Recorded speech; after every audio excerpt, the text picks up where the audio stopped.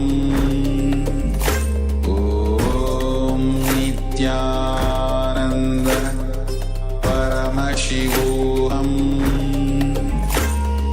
Om Nithyananda Paramashivoham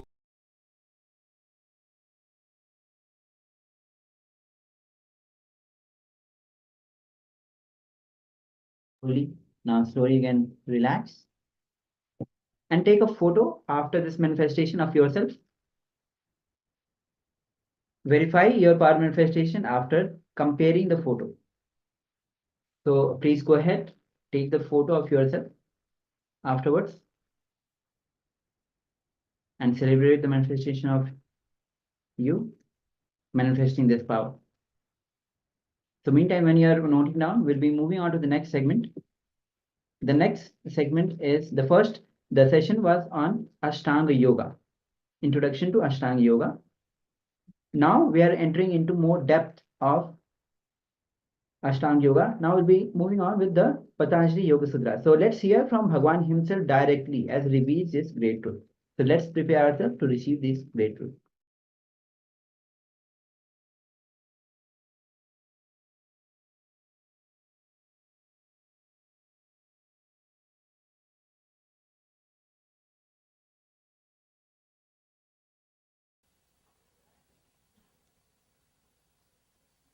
Let me take few minutes to introduce this great book, Patanjali Yoga Sutras, and today's subject to all of you is the father of yoga.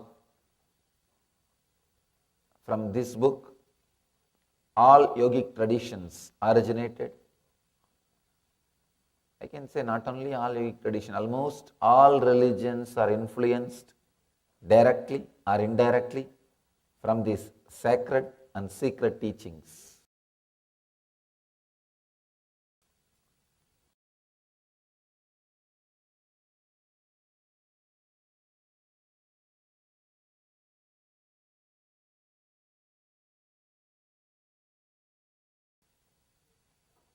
Year old from Patanjali in Tamil Nadu, in a place called Rameshwaram in South India. Just in few words, in few sutras, he is trying to explain all the great truths. Just in seed form, he is sharing all the great truths with us. the Patanjali's idea about memory.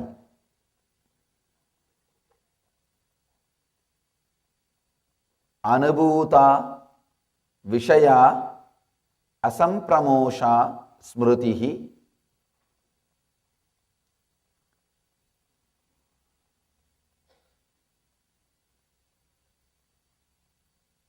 Each time I repeat Patanjali's words, I feel it can never be translated. It is filled with so much of meaning, so many different dimensions, so many different angles. It's very difficult to translate. Maybe I can translate one dimension. Whenever we translate these great scriptures, only one dimension can be translated. Only one dimension can be expressed in the translation. I'll give you the translation which expresses one dimension. The recall of mental impressions of past events from the subconscious mind is memory. Anubhuta Vishaya Asampramosha Smrutihi. Recall of mental impressions of past events from the subconscious mind is memory.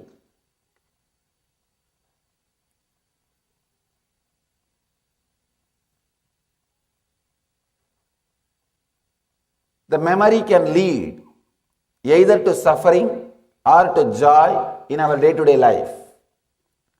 How we use it, how we relate with it, how we connect with it, how we respond to it. The memory is responsible for your spontaneity, decision making. I can say anything available to you in the outer world, memory is responsible. Whether your medicines or research and development done in all the fields of the outer world, it's because of memory. And the same way, all sufferings, all psychological disorders. In Sanskrit, we have a beautiful word, bhava roga, means the birth itself is a disease, including the disease of birth. For everything, this memory is responsible. This memory is responsible for all the joys, all the things which you enjoy in the outer world. Same way, the same memory is responsible for all the sufferings you go through in the inner world.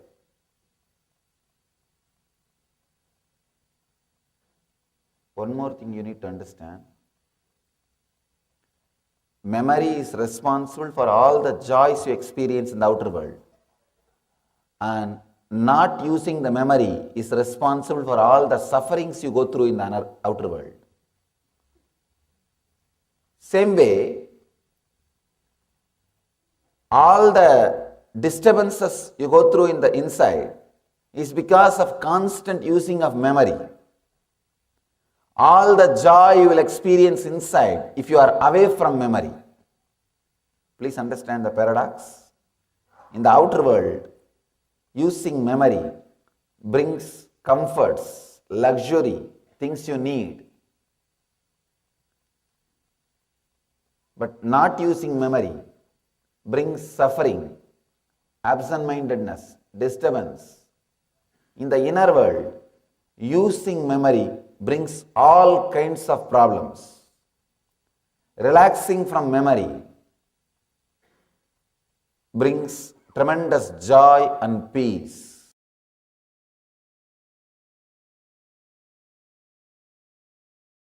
Today's subject is beware and be aware of ignorance.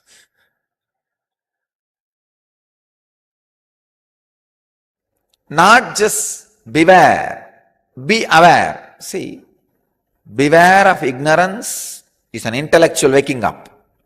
Be aware of ignorance is a technique to go beyond ignorance. Technical knowledge and technique, both I am trying to convey just with this one topic. Beware of ignorance is a technical knowledge. Be aware of ignorance, technique, to go beyond ignorance. Beware and be aware. Both needs to be experienced. How to experience both the space?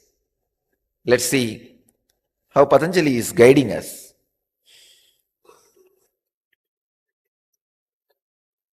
The second chapter, 24th verse.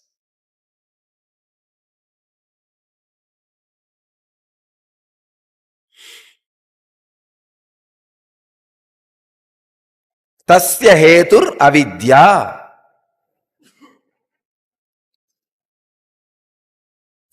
The translation. Swami Vivekananda translates this sutra as ignorance is its cause.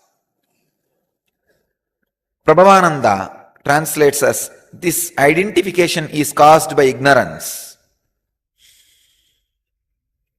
Dvivedi translates as its cause is ignorance. Swami Sachidananda translates as the cause of this union is ignorance. The second chapter, 24th sutra, as continuous, I don't know the number, but second chapter, 24th sutra.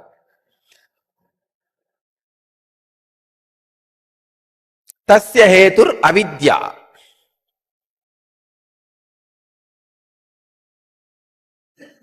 The cause of unawareness of Purusha, the consciousness about its real nature, why it gets mixed with the matter, why it feels itself confused or identified with the matter is ignorance. I'll try to define ignorance.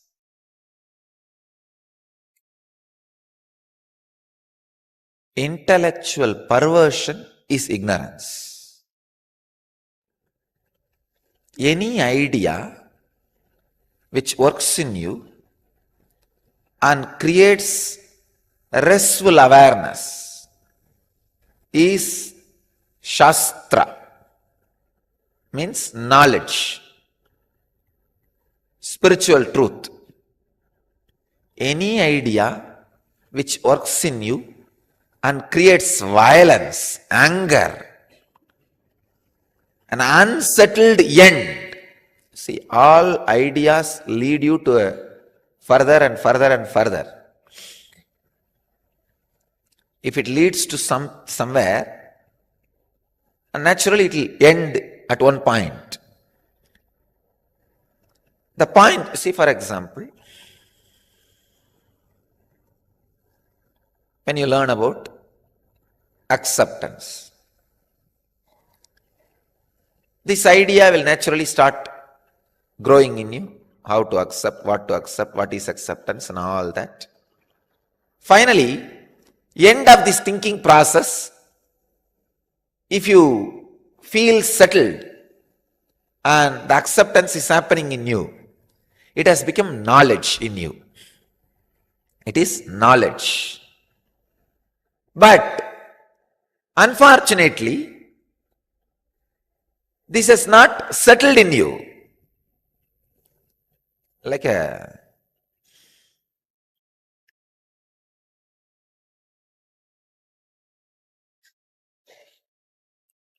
end of this thinking process, you feel, no, I am not able to accept me, or I don't know what to do.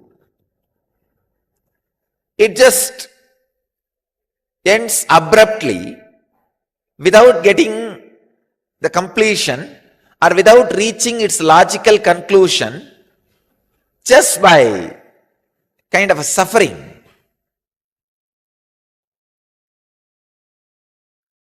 Violence, either violence towards you or others, That is what I call intellectual perversion.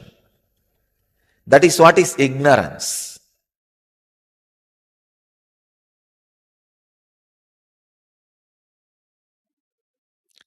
It is 131st Sutra of Patanjali Yoga Sutras and 3rd chapter, 25th verse.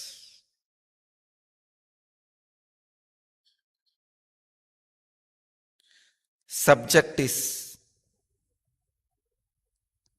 awaken your inner power, unleash your inner power.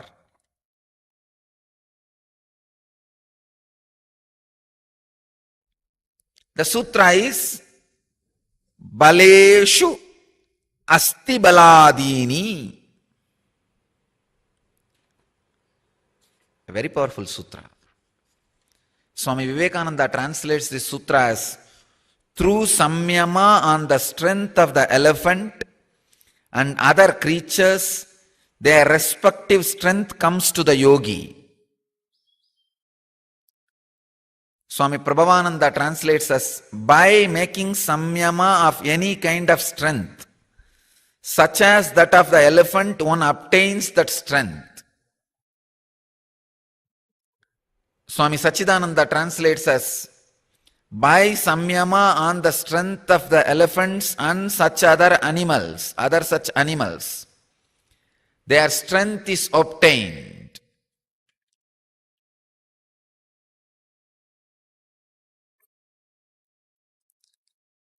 Before entering into the sutra, I wanted you to understand few basic truths. You are not as solid as you think. You are just liquid. Any shape your inner space takes, your inner essence also takes that same space.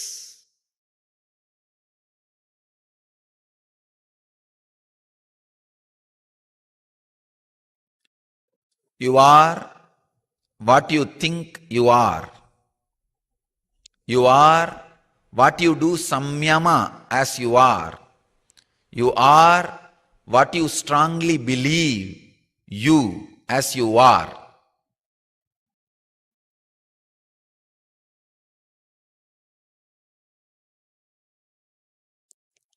Whatever you contemplate in your inner space, consciously, you express that in your life.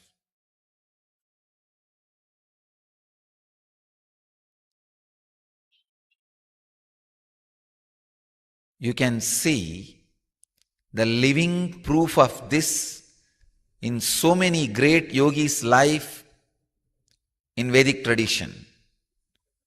When Ramakrishna did samyama on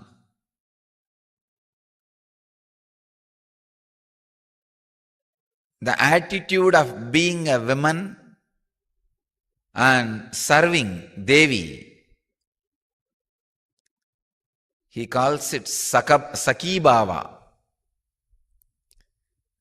He felt he is the servant of Devi, woman servant of Devi, maid of Devi.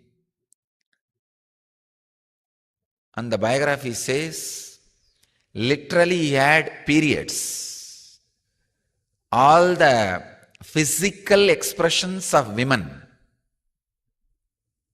in his body. Same way, when he did samyama on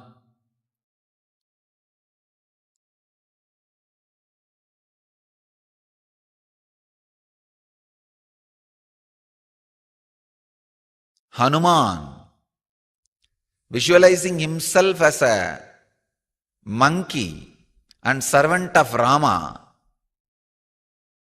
he says, and there are records, from his backbone the tail has started growing. Even tails started happening.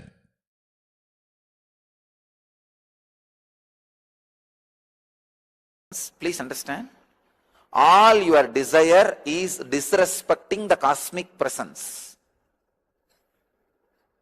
Why do you desire? Because you don't feel the cosmos is constantly supporting you. That's the reason the desire. You don't feel you are being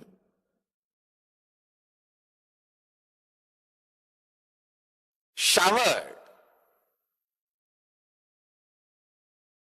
The ultimate truth is, please understand, I am not giving you fantasy. I am not teaching you fantasy. I am teaching you reality. Even the life which is happening in your body is gift. Constantly you are showered. If you stand on this base, you can create wealth 10 times more. You can create infrastructure. See, if you start your life from the mood of not having, you will not create wealth, you will grab wealth. If you start your life feeling blessed, you will create wealth, you will not grab wealth. There is a big difference. Understand? Please understand. The moment you start making choices, your freedom of being in choicelessness is getting restricted. The moment you choose, you will be choosing language.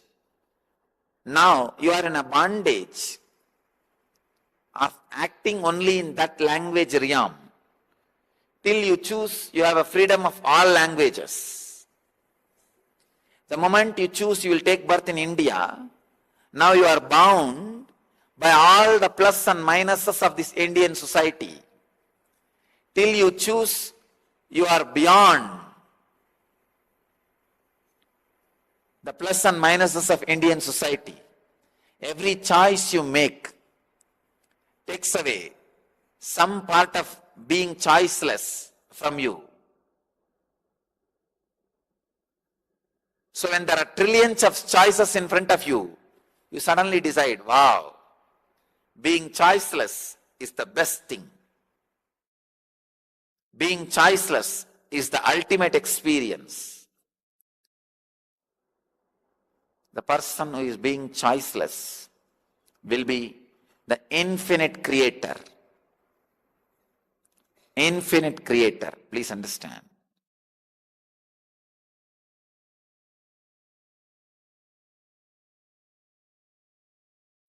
Maitriyadishu balani sutra. Just 2 words.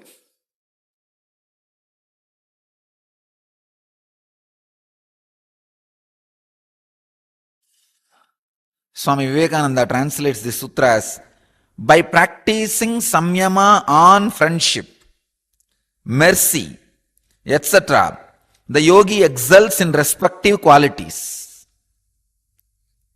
By making, Swami Prabhavananda translates as, by making samyama on friendliness, compassion, etc., one develops the powers of these qualities. Swami Sachidananda translates as, by samyama on friendliness and other such qualities, the power to transmit them is obtained.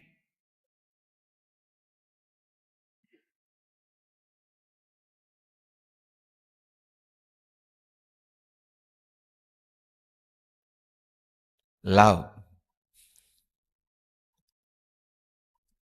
Vast, huge ocean.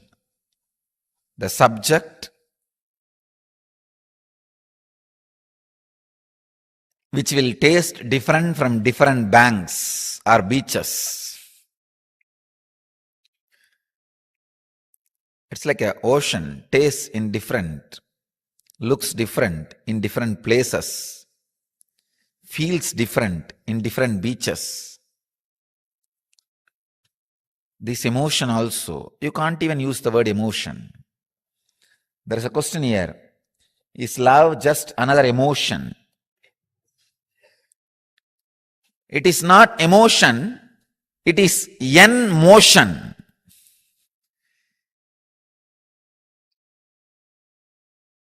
It is the energy which makes motion happen in you towards enlightenment.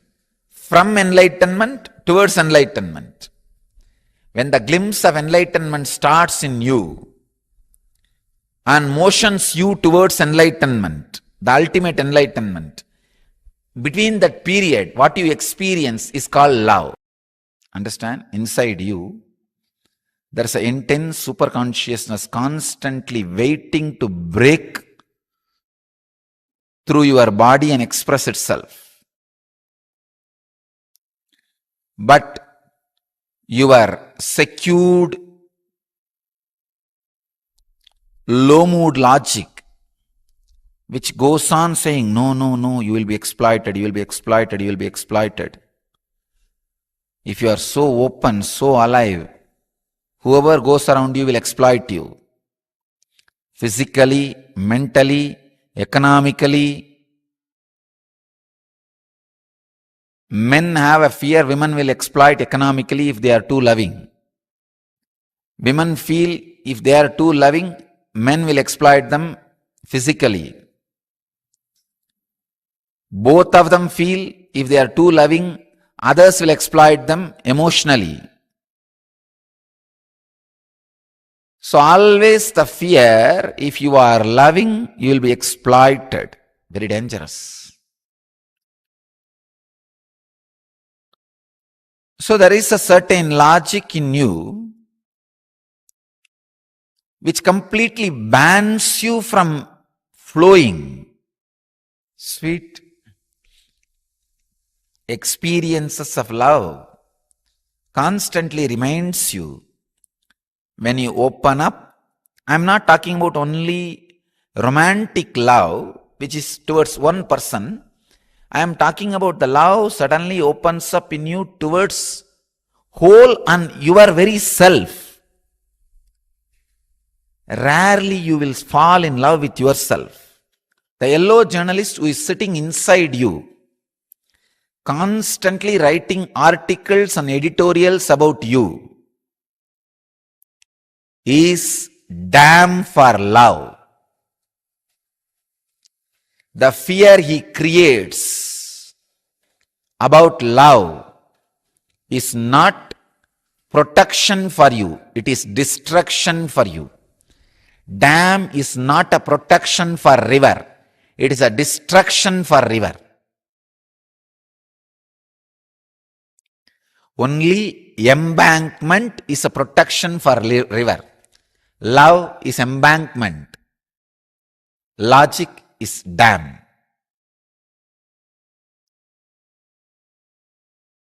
Do samyama on love. That is what Patanjali says. Means sit and meditate on the intense, beautiful inner space you go through when you are in love with you and with the whole. Understand? Here, Patanjali is not saying contemplate on the love which was directed towards one person. No. When at some time you just feel so good about being you, being who you are, but it happens very rarely. That's a big problem. If you are feeling deeply good at, wow, I am really worthy. I am really worthy of what I am. I am really worthy of life. I am really worthy of whatever is happening around me. When you are experiencing the love for yourself, suddenly you will experience that love for the whole. You will see then everybody, everything is worthy of what they are. The whole. When the love is experienced towards you by you, you will suddenly experience that towards the whole. So meditate on that love.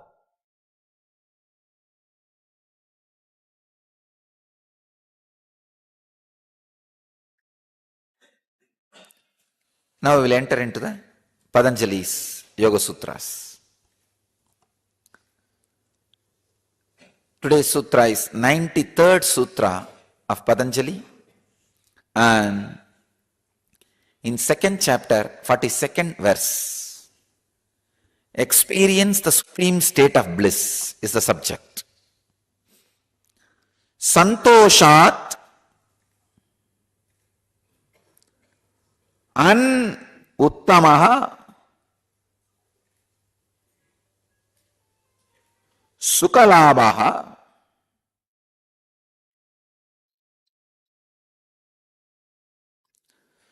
Santoshat anuttamaha sukalabaha. Swami Vivekananda translates this sutra as, from contentment comes superlative happiness. As the result of contentment, one gains supreme happiness. That's a Prabhavananda's translation. Prabhavananda's translation is, as the result of contentment, one gains supreme happiness. Sachidananda translates, by contentment, supreme joy is gained.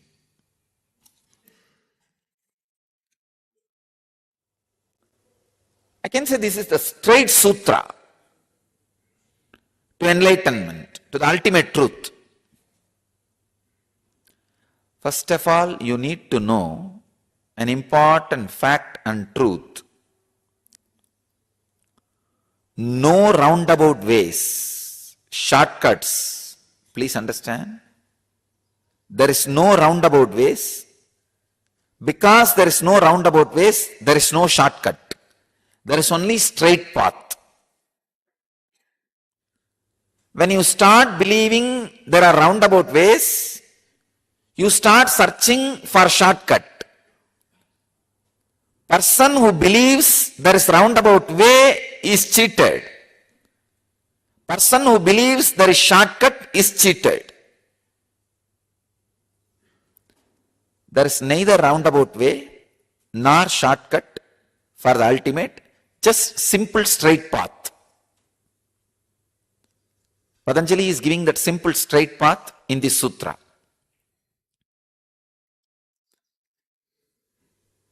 Either the simple straight path looks too small, too simple for you, and you feel, wow, it's a shortcut. Or the same simple straight path, you feel, oh, it is too complicated, it is roundabout way, and you suffer. But path and path showers are no way responsible for your feeling it is roundabout or simple straightforward. They are no way responsible for your feeling it is roundabout or a shortcut. It is just simple truth. I tell you, all sadhana fails when you think path is roundabout. If you have overconfidence, it is shortcut, you don't do sadhana. That's the biggest problem. All sadhana fails when you think path is roundabout. If you have overconfidence, path is shortcut, sometimes you don't even need start sadhana.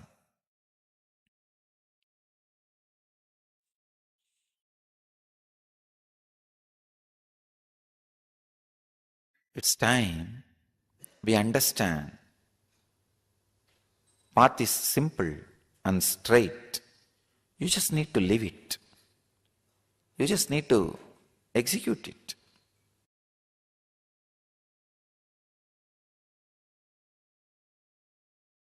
It is 103rd Sutra of Patanjali's Yoga Sutras. In the second chapter, 52nd verse. Tata Shiyate Prakashavaranam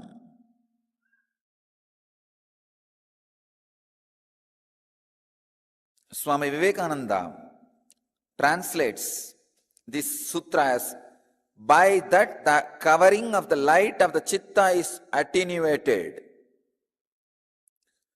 Swami Prabhavananda translates as the result of this, the covering of the inner light is removed.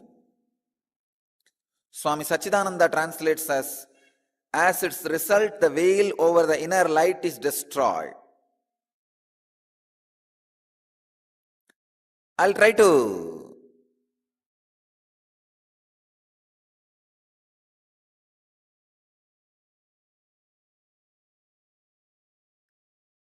give my translation. Tatakshiyate prakashavaranam. Please understand, the whole purpose of pranayama is breathe without thinking. Whenever there is a thinking, breathing is not complete. Breathing does not take energy inside. It takes only air, which is not really necessary to be inside your body. It is the energy which is basic requirement. The prana is the basic requirement. Because prana is mixed in the air, we take the air also. If there are more thoughts, you will take more air, less prana. If there are less thoughts, you will take less air, more prana. Please understand? It's like a vicious circle. If you take more prana, naturally less thoughts will be there. If you have less thoughts, you will take more prana. Or the other way, if you take less prana, there will be more thoughts. If you have more thoughts, you will take less prana. This vicious circle continuously changing the consciousness of your being. Please understand. If you achieve any stability or state of consciousness through yoga, it is stable, but it takes a lot of time. If you achieve any stability or any higher experience through pranayama, it is instant. Same way, stabilizing it takes a lot of time. The right combination is Yoga Vedanta. Yoga, pranayama, and Vedantic mental setup. Having a strong foundation of ethics and understanding about life.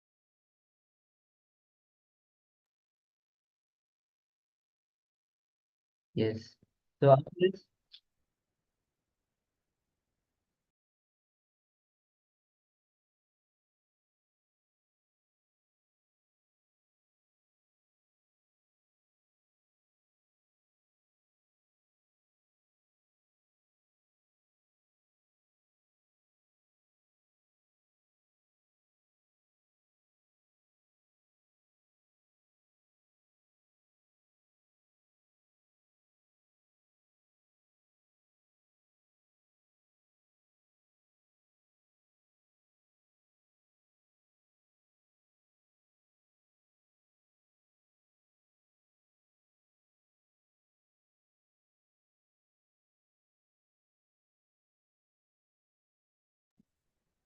yes.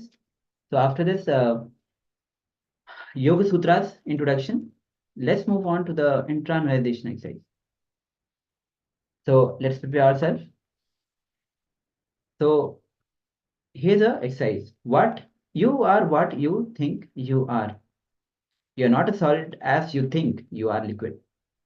So the change or the shape of your space changes the personality of you. Many times in our life, we feel stuck. We think we're not able to change ourselves. So here's a Patanjali breaks the whole pattern that you're not solid as you think. You are liquid. You can change the shape of your inner space and which changes the personality of you. Your very body can be changed by the way Sri Ramakrishna Paramahamsa's body did, as Swami shared in the video. So now let's enter into the internalization exercise. Requesting each of the participants to please keep your book and pen ready. It was such a wonderful revelation directly from Swamiji on Patanjali Yoga Sutras. It's a very, if you listen to that Patanjali Yoga Sutras multiple times, Swamiji has covered most of the topics and it is available on YouTube as well. This is just the essence of it, where Swamiji just covering here and there on the Patanjali Yoga Sutras and how we can implement that in our life. So before we enter into the internalization exercise, how many of the participants were able to understand the meaning of the Patanjali Yoga Sutras, the science behind Patanjali Yoga Sutras, and what Swamiji is telling on that? If the participants were able to understand and relate with it, any point, it does not need to be everything altogether, because all these are the higher revelations. You have to listen to Swamiji's satsangs multiple times, understand, do the vakyartha, that is internalization, and then live it in our life. So how many of the participants were able to get through that? Still, I can see many participants are not keeping their cameras turned on in the Zoom rooms. The Paramashivoham program mandatory instruction, the first one is please keep your cameras turned on if you're on the Zoom rooms attending this Paramashivoham Level 2 program. It is for each one of us. Swamiji has designed this whole program so that we can manifest the space of Paramashivatva. Please keep your cameras turned on.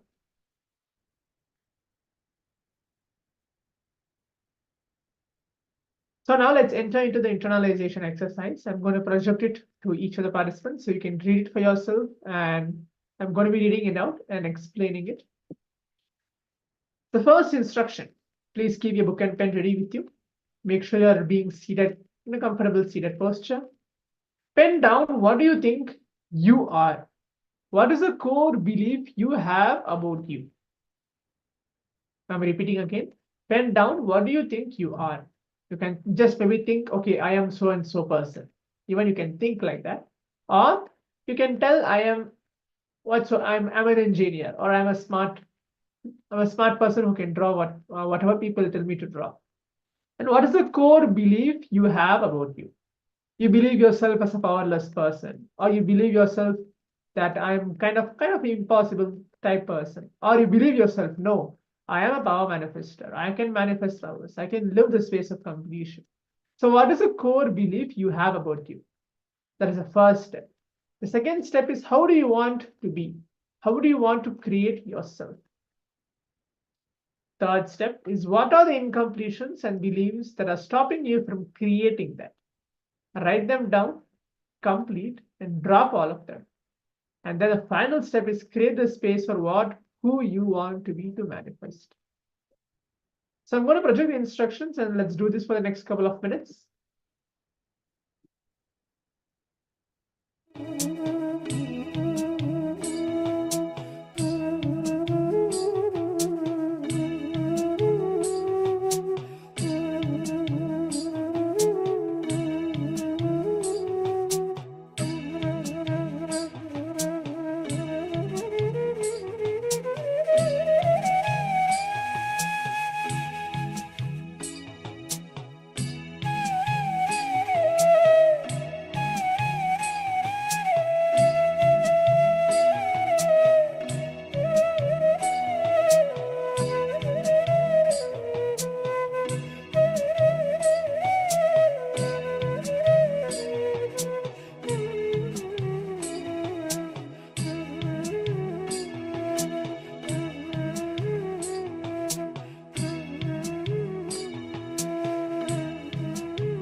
Yes.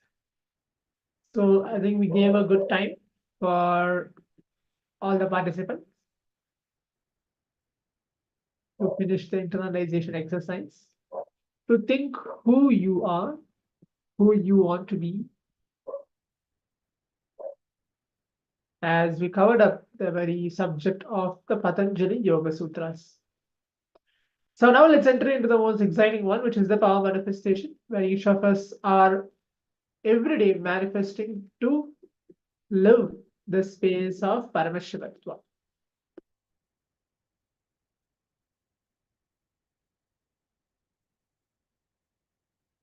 So let's get ready.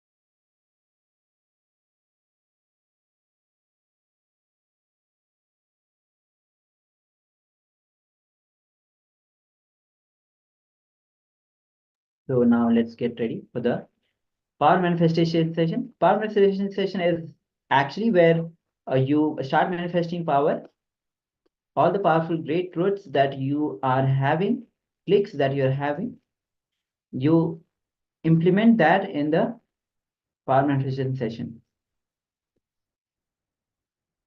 So now you yourself will be manifesting the powers.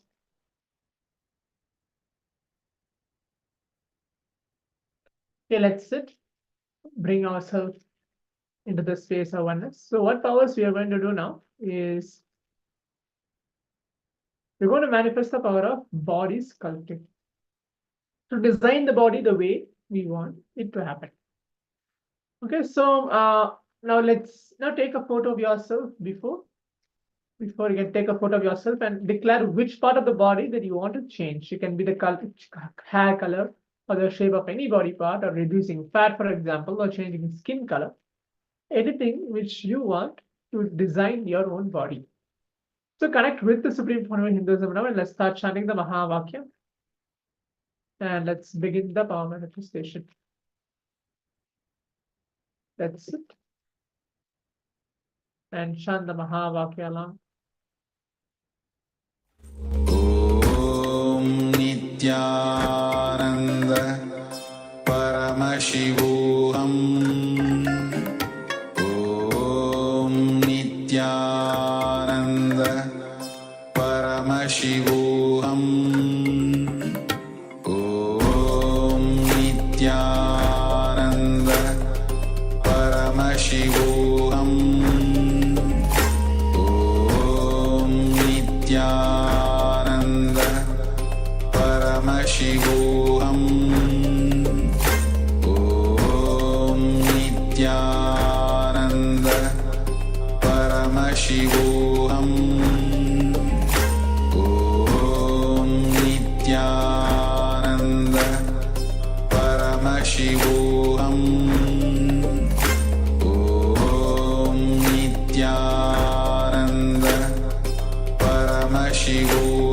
Paramashivoham. Om Nithyananda Paramashivoham. Om Nithyananda Paramashivoham.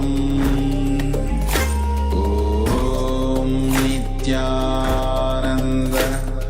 Paramashivoham. Om Nithyananda Paramashivoham.